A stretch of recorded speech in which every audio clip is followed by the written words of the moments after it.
اللہ نے اس رات کو مبارک کہا.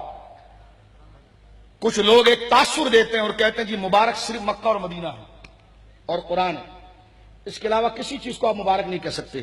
یہ کہنا کہ کوئی چیز مبارک نہیں ہوتی، تو ہم نے کہا یا لیلۃ المبارکہ تو خود آ گیا کہ رات بھی مبارک ہوتی ہے. رات بھی اگر آپ لغت کے اندر دیکھیں کہ مبارک کہتے کس کو، برکہ کس کو کہتے ہیں، تو مبارک کا معنی ہمارے علماء ایک بڑا پیارا ذکر کرتے ہیں. تقریباً جو بھی آپ لغت کی کتاب لسان العرب اٹھائیں، مفردات القرآن اٹھائیں، چاہے مفردات القرآن میں دیکھیں، لسان العرب میں دیکھیں، وہاں پر انہوں نے مبارک کا ایک معنی بڑا پیارا پیش کیا ہے. فرمایا ہر وہ چیز جس میں خیر و برکت پائی جائے، خیر و برکت پائی جائے اسے مبارک کہتے ہیں. تو فرمایا لیلۃ مبارکہ، یہ رات خیر و برکت والی رات ہے، اس کو اس لیے ہم بڑی رات کہتے ہیں. ہر رات کو اللہ نے مبارک نہیں کہا، اس رات کو، ان جیسی راتوں کو مبارک کہا کہ جس میں خیر اتری ہے. اور بڑی پیاری بات ائمہ لغات لکھتے ہیں کہ برکت اس چیز کو کہتے ہیں، ایسی خیر کو کہتے ہیں جو غیر محسوسی طور پر پہنچتی ہے، جو غیر محسوسی طور پر پہنچتی ہے. اگر آج فرشتے اترتے ہوئے آپ کو نظر آتے تو پھر تو سب ماننے لگ جاتے.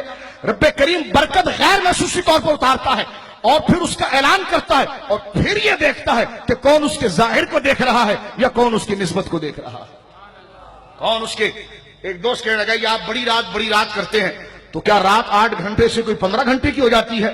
میں نے کہا معذرت کے ساتھ آپ کے گھر میں کون بڑے ہیں؟ کیا میرے والد ہیں. تو میں نے کہا کیوں 25 فٹ کا قد ہے ان کا؟ کہنے لگے نہیں ایسی بات تو نہیں ہے. میں نے کہا بنگلے کی جو آپ نے جو دیوار پہلی بنائی ہے اور اس میں جو چوکٹ آپ نے لگائی ہے وہ کم سے کم 50 فٹ کی تو لگائی ہوگی، کیونکہ 25 فٹ کے اگر آپ کے دادا ابا ہوئے تو 50 فٹ کا کم سے کم دادا تو ہوگا، اس لیے کہ وہ اس سے بڑا ہے. کہنے لگے یہ آپ کیسی بات کر رہے ہیں؟ میں نے کہا آپ نے کہا تھا کہ رات بڑی ہونے سے مراد کیا 10-15 گھنٹے کی ہو جاتی ہے؟ تو میں نے کہا باپ کے بڑے ہونے سے مراد کیا کہ وہ 15-20-25 فٹ کا ہو جاتا ہے؟ کہنے لگے نہیں وہ رتبے میں بڑے ہیں. میں نے کہا حضرت یہ بھی رتبے میں بڑی ہے، یہ بھی رتبے میں بڑی ہے. یہاں سے رتبہ مراد ہوتا ہے، ڈیوریشن مراد نہیں ہوتا. اور میں نے پہلے کا برکت اس کو کہا اس لیے گیا ہے. برکت کے بارے میں مفسرین نے اسی بات کو لکھا کہ خیر الہی چونکہ غیر محسوس طریقے پر صادر ہوتی ہے، اور فرمایا اس لیے اس چیز کو جس میں غیر محسوس طریقے سے خیر اترتی ہے اس کو مبارک کہا جاتا ہے. اور پھر اللہ رب العالمین ایسے دل پیدا کرتا ہے جو غیر محسوس برکتوں کو ان کی نسبتوں سے پہچان لیتے ہیں اور پھر وہ ان کے ظاہر کو نہیں دیکھتے، ان کی نسبتوں کو دیکھا کرتے ہیں. اور ایک بات میں یہاں پر عرض کروں آپ کے سامنے، برکت کو اللہ رب العالمین جل مجدہ نے اصل چیز کیا ہے؟ رب کریم کی معرفت، اللہ کی پہچان، اللہ کا تعارف. یہ اگر کسی رات میں ہو تو رات برکت والی، یہ اگر کلام میں ہو تو کلام برکت والا، یہ اگر کسی ذات میں ہو تو ذات برکت والی، یہ کسی جگہ میں ہو تو جگہ برکت والی. سنی برکت کا عقیدہ اسی نظریے پر رکھتا ہے کہ برکت کی نسبت تعارف الہیہ سے ہے.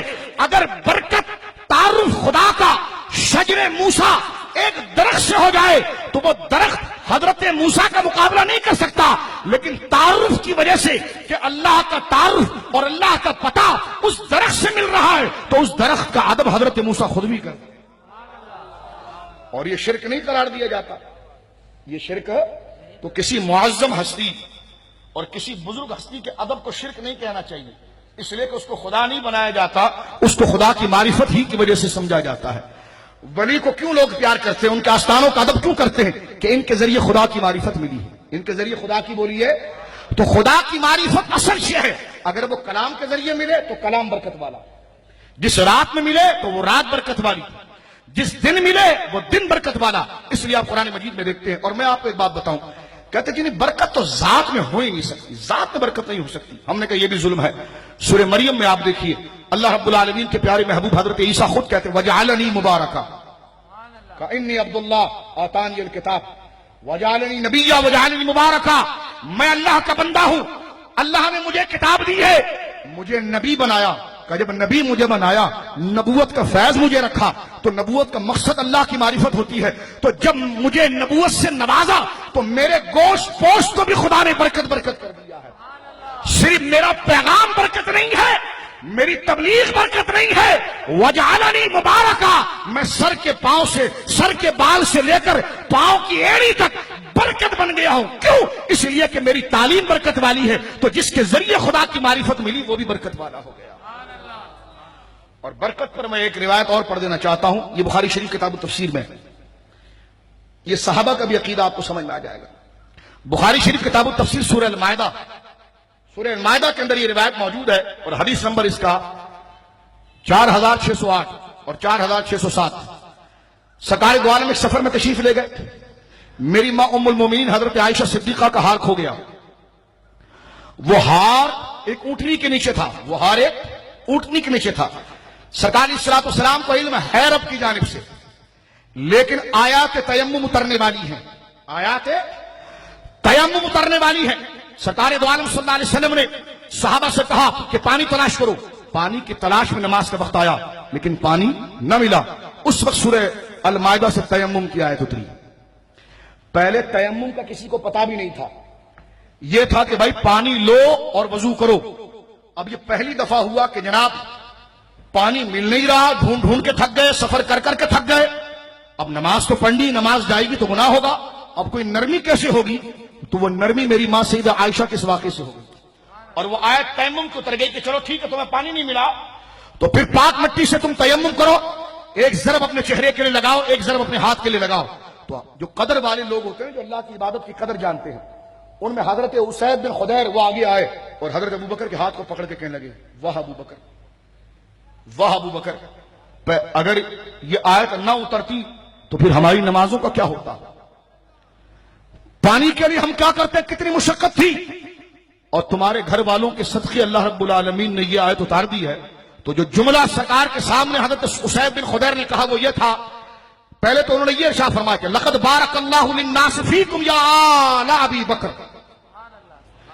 کہ یہ تحقیق اللہ رب العالمین نے برکت عطا فرمائی ہے تمہاری وجہ سے اے ابو بکر کی اولادوں۔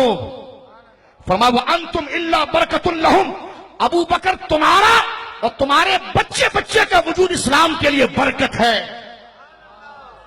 اب دیکھیے جو سنیوں کو شرک اور بدعت کے فتوے لگاتے ہیں، بخاری کی حدیث ہے جس میں حضرت صحابہ نے، حضرت اسید بن خدیر نے حضرت ابو بکر کو، ان کے خاندان کے بچے بچے کو برکت قرار دیا۔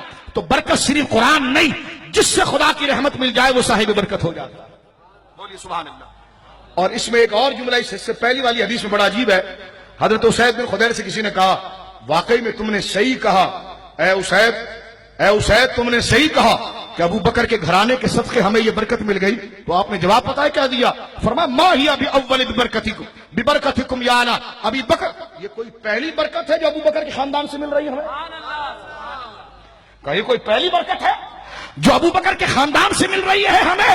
فرمایا یہ خاندان جب سے اسلام سے جڑا ہے، ان کا وجود نفس جو ہے وہ اسلام کے لیے برکت ہے، برکت ہے، برکت ہے۔ فرمایا انا انزلناہ فی لیلۃ مبارکہ، ہم نے اسے برکت والی رات میں اتارا۔